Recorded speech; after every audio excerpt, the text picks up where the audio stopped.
வணக்கம்ங்க. இன்னைக்கு நம்ம காப்பியாஸ் வில்லேஜ் கிச்சன் சேனலில் நாம் பார்க்க போகிறது ஒரு பெங்காலி ரெசிபி. கரேலா கட்டு சப்ஜி இல்லைன்னா கரேலா கும்ரோ சப்ஜி அப்படின்னு சொல்லுவாங்க. சாதத்துக்கும் சப்பாத்திக்கும் மிகவும் ஏற்றதாக இருக்கும். ரொம்ப வித்தியாசமான காம்போ தாங்க. கண்டிப்பாக செய்து பாருங்கள். அதன் கூடவே மணத்தக்காளி கீரையை எந்த விதத்தில் சமைத்தால் வாய்ப்புண்ணுக்கும் வயிற்றுப்புண்ணுக்கும் ஏற்றதாக இருக்கும் அப்படின்ற மாதிரி இன்றைக்கி ஒரு தமிழ் பெங்காலி ஃபியூஷன் சமையல். Hello viewers, welcome to Kappiyas village kitchen. மணத்தக்காளி கீரையை ஒரு கட்டு கீரை நான் கிள்ளி எடுத்துருக்கிறேன். அதில் அந்த காய்கள் இருந்தால் கூட நம்ம கீழே போடக்கூடாது, அதையும் சமையலில் சேர்த்து தான் பயன்படுத்தணும். ஸோ அந்த காய்கள் எல்லாம் சேர்த்து தான் எடுத்துருக்கேன். நல்லா அலசி ஃபைனாக சாப் பண்ணி வச்சுருங்க, நல்லா பொடிசாக நறுக்கி வச்சுருங்க. இப்போ இதுக்கு கழனி தண்ணி வேணும், அரிசி களைந்த தண்ணி. முதல் தண்ணியை நாம் வடிகட்டிடலாம். இரண்டாவது மூன்றாவதாக எடுக்கிற தண்ணியை நாம் எடுத்துக்கலாம். அது நமக்கு கொஞ்சம் சுத்தமாக கிடைக்கும், அதனால தான். இப்போ நான் ரெண்டாவது கழனி தண்ணி மூணாவது கழனி தண்ணி சேர்த்து எடுத்துக்கிறேன். இப்போ ஒரு வானலியில் நாம் எடுத்த கழனி தண்ணியை இதில் சேர்த்துக்கலாம். நமக்கு எவ்வளோ தூரம் இந்த மணத்தக்காளிக்கு தேவையோ அந்த அளவுக்கு தண்ணீர் எடுத்துக்கோங்க. இல்லைன்னா கொஞ்சம் பச்சை தண்ணி நாம் கலந்துக்கலாம். இப்போ ஒரு பவுல் அளவுக்கு நான் மணத்தக்காளி கீரை நறுக்கி வச்சுருக்கிறேன். அதை நம்ம இந்த தண்ணியில் சேர்த்துடலாம். சேர்த்துட்டு இது கூடவே வெங்காயம், பெரிய வெங்காயமாக இருந்தால் நல்லா ஒரு அரை கப்பு போல் வெங்காயம் நறுக்கி எடுத்துக்கோங்க. நான் சின்ன வெங்காயம் தட்டி எடுத்துருக்கிறேன். சின்ன வெங்காயம் தாங்க இதுக்கு ரொம்ப நல்லது. சின்ன வெங்காயம் இருந்ததோ கண்டிப்பாக அதையே நீங்கள் தோலை உரிச்சிட்டு தட்டி எடுத்துக்கோங்க. ஒரு ஸ்பூன் சீரகம் சேர்த்துருங்க. சேர்த்துட்டு இந்த கீரை நல்லா வேகணுங்க. மணத்தக்காளி கீரை வேகிறதுக்கு கொஞ்சம் நேரம் எடுக்கும். அட்லீஸ்ட் ஒரு 10 நிமிஷத்துக்கு மேலேயாவது எடுக்கும். ப்ரெஷர் குக் பண்ணணும்னு நினச்சிங்கன்னா நீங்கள் ப்ரெஷர் குக் கூட பண்ணி எடுத்துக்கலாம். ஆனால் நான் அப்படியே தாங்க வேக வைக்க போகிறேன். இதை அப்படியே செய்யும் போது நல்லா இருக்கும். இப்போ மணத்தக்காளி கீரை வேகிற நேரத்துக்குள்ளே நாம் ஒரு சைட் டிஷ் செய்ய போகிறோம்.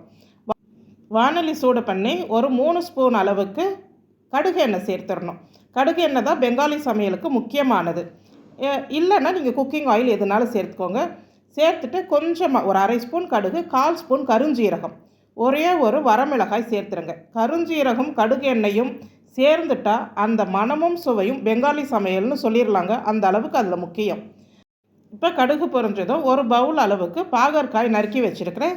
விதையெல்லாம் நீக்கிட்டு அதை நம்ம சேர்த்துடலாம்.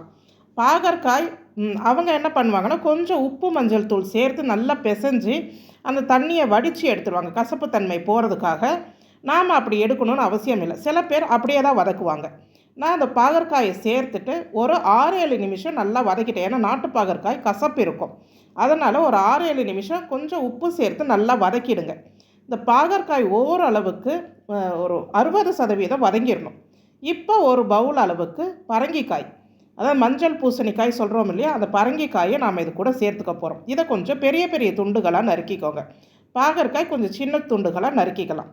சேர்த்து இந்த பரங்கிக்காயை நம்ம குழையெல்லாம் விட்டுறக்கூடாதுங்க. நல்லா ரெண்டுத்தையுமே கம்பைன் பண்ணிவிடுங்க. நாம் நிறைய பேர் இந்த பரங்கிக்காய் வாயு தொல்லை கொடுக்குதுன்னு சொல்லிட்டு சாப்பிட மாட்டோம். ஆனால் இதில் பல ஆரோக்கிய நன்மைகள் நமக்கு இருக்குது. அதனால் இது போல் காம்போவில் நீங்கள் தாராளமாக சாப்பிடலாம்.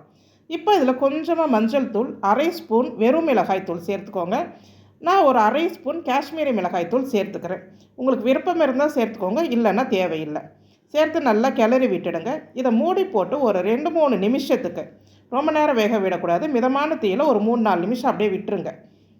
இதே போல் பரங்கிக்காய் வைத்து இன்னொரு சமையல் பெங்காலி ஸ்டைலில் நான் ஏற்கனவே போட்டிருந்தேன். நிறைய பேர் அதை பார்த்துட்டு செய்தும் பார்த்து சொன்னாங்க நல்லா இருந்துச்சுன்னு. அதனால் இது போல் வித்தியாசமான காம்போவில் பெங்காலிஸ் நிறையா சாப்பிடுவாங்க. அதில் நம்ம ஸ்டைலுக்கு ஏற்ற மாதிரி நான் ஒரு சிலதை உங்களுக்கு கொடுத்துக்கிட்டு இருக்கிறேன், இனிமேலும் கொடுப்பேன். இப்போ பாருங்கள், இன்னும் அந்த பரங்கிக்காய் முழுசாக வேகலை. இப்போ இந்த பக்குவத்தில் ஒரு 3 டேபிள் ஸ்பூன் அளவுக்கு துருவிய தேங்காய் சேர்த்துடலாம். இது கூடவே ஒரு அரை ஸ்பூன் அளவுக்கு நான் நாட்டு சர்க்கரை சேர்க்கிறேன். அவங்க வெள்ளை சர்க்கரை சேர்ப்பாங்க. சர்க்கரை இல்லாத பெங்காலி சமையல் கிடையாது. அதனால் கடைசியாக கொஞ்சம் நாள் சேர்த்துருவாங்க. சேர்த்து இதை நல்லா கிளறி விட்டு சும்மா ஒரு 2-3 ஸ்பூன் தண்ணி அப்படியே தெளித்து விடுங்க. தெளித்து விட்டு மூடி போட்டு ஒரு 3 நிமிஷத்துக்கு லோ ஃப்ளேமில் அப்படியே விட்டுறலாங்க. நமக்கு கரேலா கட்டு சப்ஜி, பாகற்காய் பரங்கிக்காய் பொரியல் ரெடி. சாதத்து கூடவும் சப்பாத்தி கூடவும் மிகவும் சுவையாக இருக்கும். அதாவது அறுசுவை சொல்லுவோம் பாருங்கள். இது கூட நீங்கள் கொஞ்சமாக லெமன் பிழிஞ்சிட்டிங்கன்னா போதும். கடைசியாக விருப்பப்படுறவங்க பிழிஞ்சிக்கலாங்க. அறுசுவையும் நிறைந்த ஒரு பொரியல். இதில் கசப்பு தெரியுமா அப்படின்னா அவ்வளோ தூரம் கசப்பு தெரியாது. இதை நீங்கள் மறுநாள்லாம் வச்சு சாப்பிட்டிங்கன்னா கசப்பு ஏறும். உடனே சாப்பிடும் போது நல்லா சுவையாகவே இருக்கும். கண்டிப்பாக செய்து பாருங்கள். பாகற்காயோடு சேர்த்து சாப்பிடும்போது அந்த வாயுத்தன்மை பரங்கிக்காயில் உள்ளது நமக்கு எந்த பாதிப்பும் கொடுக்காது. இப்போ பாருங்கள், இந்த நேரத்துக்குள்ளேயே நமக்கு மணத்தக்காளி கீரை நல்லா வெந்துருச்சு. அந்த தண்ணீரை வடித்து ஒரு கிண்ணத்தில் வச்சுக்கிட்டு நான் கீரையை கடைஞ்சி எடுத்துடுறேன்.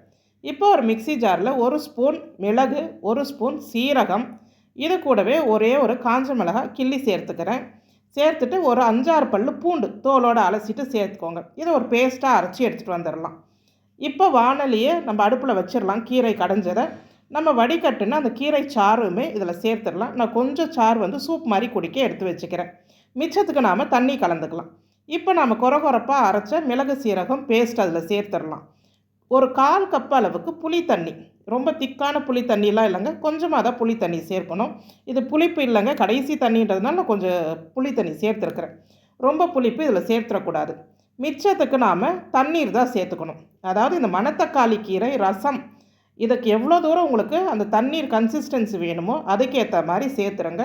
உப்பு, மஞ்சள் தூள் சேர்த்துடலாம்.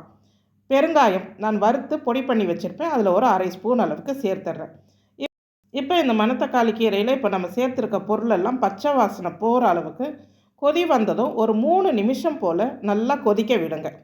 இதை நல்லா கொதித்து அந்த மசாலாவுடைய பச்சை வாசனையெல்லாம் போகணும். போன பிறகு நல்ல கெட்டியான தேங்காய் பால், அதாவது தேங்காய் அரைச்சி முதல் பால் 1 கப் அளவுக்கு பால் சேர்த்துக்கலாங்க. தேங்காய் பால் ரொம்ப ரொம்ப முக்கியம் இதற்கு. அதை ஸ்கிப் பண்ணிவிட்டு நாம் இந்த மணத்தக்காளி கீரை ரசம் செய்கிறது வேஸ்ட்டு. ஏன்னா நம்ம வாய்ப்புண்ணுக்கும் வயிற்றுப்புண்ணுக்கும் மிகவும் ஏற்றது இந்த மணத்தக்காளி கீரை. அதையும் இந்த மாதிரி தேங்காய் பால் சேர்த்து ஒரு சொதி மாதிரி செய்யும்போது ரொம்ப ஆரோக்கியம் கொடுக்கும். ஒரு 2-3 நிமிஷம் லோ ஃப்ளேமில் வச்சுருங்க. கொதி வரக்கூடாது. இது போல் நுரைச்சி வரும்போது ஸ்டவ் ஆஃப் பண்ணிடலாம். ஆஃப் பண்ணிவிட்டு இதுக்கு ஒரு தாளிப்பு கொடுக்க போகிறோம்.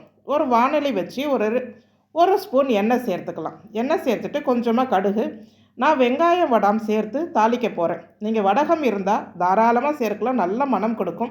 இல்லைன்னா கடுகு, கருவேப்பிலை, பேருக்கு ஒரே ஒரு காஞ்ச மிளகாய். வாய்ப்புண் வயிற்றுப்புண் இருக்கிறவங்க இந்த மாதிரி மிளகாயை சுத்தமாக தவிர்த்துக்கலாம். தவிர்த்துட்டு தாளித்து சேர்த்துருங்க. கொஞ்சமாக கொத்தமல்லி சேர்த்துருங்க. அவ்வளோதாங்க, மணக்க மணத்தக்காளி கீரை சொதி ரசம் ரெடி ஆயிடுச்சு. இதையே நீங்கள் சாதத்தில் சேர்த்து சாப்பிட மிகச்சுவையாக இருக்கும். சூப் மாதிரி பருகிறதுக்கும் ரொம்ப நல்லாயிருக்கும். செய்து பார்த்துட்டு சொல்லுங்கள். அதே போல் இந்த பெங்காலி ரெசிபியான கரேலா கட்டு சப்ஜி செய்து பாருங்கள். செய்து பார்த்துட்டு உங்களுக்கு அந்த சுவை எப்படி இருக்குன்றதை நம்ம கமெண்ட் செக்ஷனில் தாராளமாக சொல்லலாம். இதே போல் எனக்கு தெரிஞ்ச மற்ற மாநிலங்கள் சமையல் நம்ம டேஸ்ட்டுக்கு ஏற்ற மாதிரி சிலவற்றை நானும் இதில் கொடுக்க தான் முயற்சி செய்கிறேன். அதில் எனக்கு பிடிச்ச சில பெங்காலி ரெசிபிஸ் இப்போ கொடுத்துக்கிட்டு இருக்கேன். உங்களுக்கு இதை பிடிச்சிருந்தா நம்ம காப்பியாஸ் வில்லேஜ் கிச்சன் சேனலுக்கு ஒரு லைக் பண்ணுங்கள். நன்றி.